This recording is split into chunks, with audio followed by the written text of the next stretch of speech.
Greetings, my friends. My name is Dean Rafakes, aka Clean Dean. And I'm Dominick DeCarlo. And we are sitting here eating great kebabs here in Fort, where are we? We are in Oak Forest, Illinois, but let me comment on these Greek kebabs. I have been to Greece and back numerous times. I've been around the country and several spots in the globe. These are the finest shish kebabs I have ever eaten. Now, I have been here on numerous occasions and never one piece of gristle, which is very common when you order a shish kebab plate at any restaurant, whether it be 5-star or a quick drive-in joint. Phenomenal shish kebabs, rice, Greek oven potatoes, and a salad with fresh pita bread for $8. Unbelievable. And I concur. It's absolutely delicious. Look how quickly I ate my chicken kebab. I had chicken and pork, unbelievable. Anyway, It's beautiful. It's just nirvana. It's nirvana. It's kebab nirvana. so we have created this YouTube channel called Pickleball to Politics, which means we're going to talk about anything under the sun. We met playing pickleball, and we don't want this to be a political show, but how we met was on the pickleball court. I was playing some doubles, and Dean over here was practicing his serve. I don't know if did you want to play? No, because I only had my basically my walking gym shoes on. I just wanted to see how good the play was, because I was going to come the next day, because I just found out my daughter only lives 1 mile from this highly reputable pickleball venue. So you were there really to practice your serve. Yeah, I figured I was there. I'll practice some serve. Okay. So I got done with my game. Ironically, almost at the same time, he got done with his serving practice. I was sitting on the bleachers. He walked by and I said, "Hey, you got a pretty good serving drill session in." We got to talking. An hour and a half later, he's inviting me to play with some of his higher level players at another court the following day. That was what? Wednesday? Yeah. We have gone to play pickleball at 5 different venues. We have gone out to Portillo's. We have gone out to that place in that family restaurant with that beautiful garden in the back. Oh my God, I already forgot what it is. What suburb was that? Oh! In the suburb of beautiful downtown LaGrange Park. Yes, Park LaGrange Avenue. Or You- Park Place. Beautiful dinner. Now he was so kind, he invited me into his home, and just today's Saturday. We met on Wednesday, and I talked to him this morning, and I said, we have such unbelievable chemistry, we need to do a YouTube channel. So we just set this up like an hour ago, and this is our first episode. So we would like to welcome all of our future viewers, and we would like people to comment and like and follow our journey, and obviously we would like to follow all of yours through the comments that you can write below. And let me add on, what spurred this and inspired this is I came up while we were playing with a controversial issue. My contention is, someone mentioned, well, why did this certain player, Jamie, get a lot of net cords, which now have been coined by Dominic as lemon drops if the ball hits and drops over, or cough drop if it doesn't, it hits the net and doesn't drop over. And I explained to them, the reason being the backspin is rising, so when it hits the top of the net, it's on an upward angle. Plus the reverse spin will kick it upwards. Where the top spin is heading downwards, it hits the tip and goes down. Hence, why more net cords are done and through the backspin. We would welcome your comments on that particular issue, and then we can further take this on as we get more and more comments. Now we can go on to a certain incident regarding a famous celebrity who, by the way, Dominick is somewhat of a famous celebrity, so I'll let him elaborate on this next encounter or topic that he had.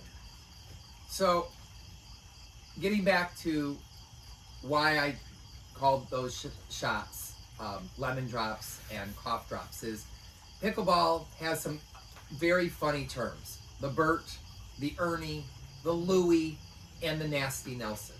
These two shots didn't have terms, and they happen in every game.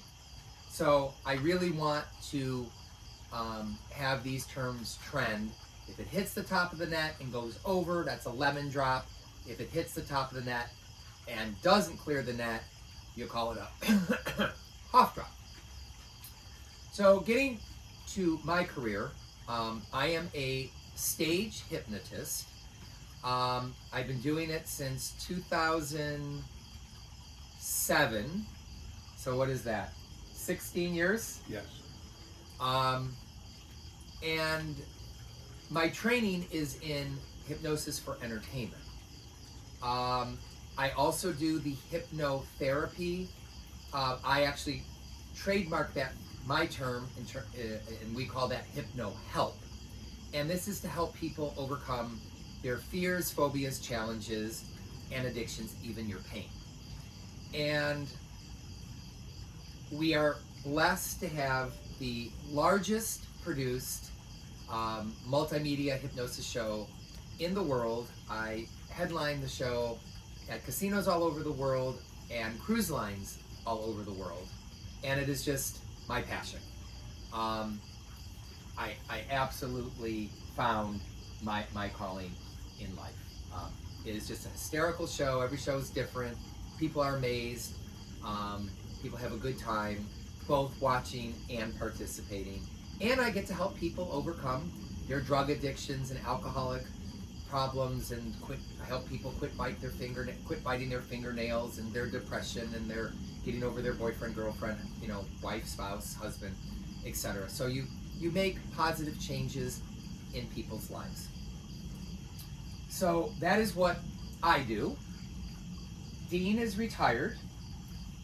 Where do you come from? I retired. I was a head baseball coach at a Division I institution, and then I finished out my career teaching in the Chicago Public Schools, physical education. I also was a basketball and official both at the high school and collegiate level, and I did some White Sox training camps that I ran, and I was at one time liaison to the Chicago Cubs and college baseball for a stint for about a year. So my career wasn't as illustrious as Dominick's, but I do have some background in sports, playing in various tournaments. I played basketball, baseball, high school, junior college. So and an amazing pickleball player. How young are you? 75 years old. Amazing pickleball player for 75. I hope I'm walking, Dean, when I'm 75, let alone playing the high-level ball that you play. Thank you. And you can also see some of my vignettes on YouTube under Dean Rafakes and then Clean Dean. Now, I will forewarn you that some of it may be considered toilet humor, but it's humor. It's really humor. It's not extremely controversial, but I think you'll get a great kick out of it. Even when I was in the hospital, I had all the orderlies and the nurses come watch it on my YouTube channel. So you may want to visit that, but I'm hoping that we can start this off with a lot of people making comments and have this channel grow so we can help people around also. But we've got some very good subject matter that we can cover. It'll be comprehensive. It can go from politics all the way to sports, from pickleball to, it'll go from the sublime to the ridiculous. Yeah. Yeah. So if you want to, can you spell your last name? Yeah. Rafakes. R-E-F like in Frank, A, K like in King, E-S, first name Dean. And yes, I am full-blooded Greek and have been there on numerous occasions in Greece. And I'm full-blooded Italian. So we have two thoroughbreds sitting here. Yes, yes. And I think we can end this with this pod. Do you want to discuss the John McEnroe interview that we started to talk, or you think that's too soon? No, let's do it because we talked a little bit about pickleball. Yeah. And that will parlay over to tennis. So Right. yeah. Well, I had seen this interview with John McEnroe, and this reporter asked him or made a statement that Serena Williams is the greatest tennis player in the world. And I said I thought that John McEnroe handled the interview perfectly. He said he disagreed with her. He said no, she's the greatest female player, but not male player. Well, Wow. the interviewer kind of took exception to that. And to make a long story short, John said rather than get into an embroiled debate over this, he very diplomatic says, well, let's say this. Let the women and men play on one circuit, and we'll see how many of them finish maybe in the top, I forgot what he said, the top 50 or top 100, or finish in the money. And that pretty much sums it up. The proof's in the pudding. We would like to see and read your comments on this issue. You have anything to add to that? Yeah, Dominic? talking about John McEnroe. John McEnroe poo-pooed pickleball. Yes, I He remember made that. fun of pickleball. Yes, he did. Right. About 4 or 5 months ago, they, whoever they is, got John McEnroe, Andre Agassi. yep, and David, I forgot his last name. Chang. Yeah. Not David Chang. What? So I Another forgot to, another pro tennis player, 4 pro tennis players. Mm-hmm.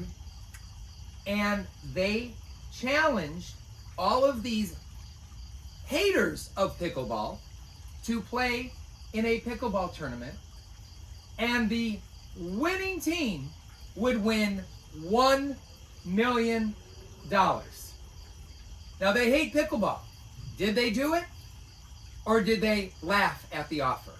Of course they did it. It was $1 million at stake. And I find that very interesting. and they came out with a different opinion of pickleball. And let me add this. There does not need to be enmity between the tennis camp and the pickleball camp. You could hate both. You could love both. Right, and I know people that play both. There's Me. no reason. There's no reason to have this kind of anger going on between pickleballers and tennis. There are certain venues where the tennis courts have been vacant over time, so they built more pickleball courts. And I'm sure there's certain venues where they're more popular playing tennis, so they're not going to be playing pickleball there. But we can get along. They're both great sports, and there's no need for it. Now, the other issue now we can talk about is the noise issue, which is now becoming extremely visible. Especially my grunt. Yes. Dominic grunts every time he serves and hits the ball. Now, we've heard it in tennis, and it's acceptable. But poor Dominic grunts, and people are mad at him. Yep. Yep. What is this? Can you make comments about grunting on the pickleball court? Because obviously it's acceptable in high stakes tennis. Right. And it's very interesting, Dean, because tennis is very froth around. And the audience has to remain completely quiet while Wimbledon is going on, or any tennis match. It's very proper, right? Very formal, but yet they grunt. I don't think pickleball is as formal yet as tennis. But grunting is looked down upon, and it's a casual sport. So this doesn't make sense to me. And I've done some research. I personally do not do it to be obnoxious or look for attention or try to distract anybody. I know some people could be annoyed by any loud noise. I respect that. But when they get to know me and they see what kind of person I am, they're like, yeah, you're not being a jerk about it. Or you're not trying to be obnoxious about it or seek attention. But I've read studies, Dean, and you were a coach yourself, that grunting actually puts 4% more power than a non-grunter. And paralleling this, the mixed martial arts, when they have 2x4s or concrete cinder blocks, they're trying to chop through. What do? Hi-ya! Exactly. It's the same thing as grunting. Same principle. They let that release out and they get more power. Yes, it's annoying every time you hear hi-ya, but it's the mixed martial artist doing what he needs to do to break through those layers of concrete or whatever he's trying to chop through.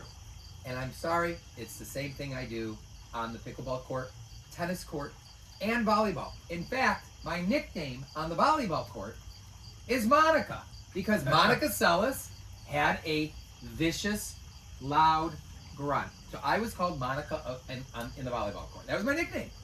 Well, there you go, ladies and gentlemen, boys, girls. And he backed it up with fact. Scientific fact. I'm going to add one more thing to it. You play baseball, you play football, you play basketball, you play soccer. Most sports, there's 50 to 100,000 fans in the stands. Why doesn't all that noise bother the participants? I'll tell you why. Good point. Because they are concentrating. They have the focus of the point or the play. They blot it all out. Great athletes do that. So when you're on the court and he grunts, you should be concentrating on his contact of the ball to see where it's going so you can respond effectively. That shouldn't bother you, the grunting, if you are really concentrating on that ensuing point. Absolutely. But true. again, we welcome your comments, pro or con, and we are all in this world entitled to our opinions. There is no need to take enmity or bring enmity into a difference of opinion, whether you be Democrat or Republican or what I Anything am, in between. or what I am, the common sense, logical candidate. And I'm joking around about candidate, but that's my affiliation with politics. And just remember, Dean, if someone has a problem with the grunt and it distracts them, they can come to me to get hypnotized for their ADD. Yes, absolutely. Problem solved. Absolutely. Now, we can go on and on with a plethora of issues which you're all going to comment on. Exactly. I wonder, should we leave it, because I said we're going to end it, but we get along so well, maybe we should end it with the $1 million question. You think so or not? Let's have that be a teaser and they can stay tuned for that next episode. Yes. How's that? Yes. So on that note, I'm Dominick DeCarlo. I'm Clean Dean Rafakes. And this is Pickleball to Politics. And from that, make it a beautiful day.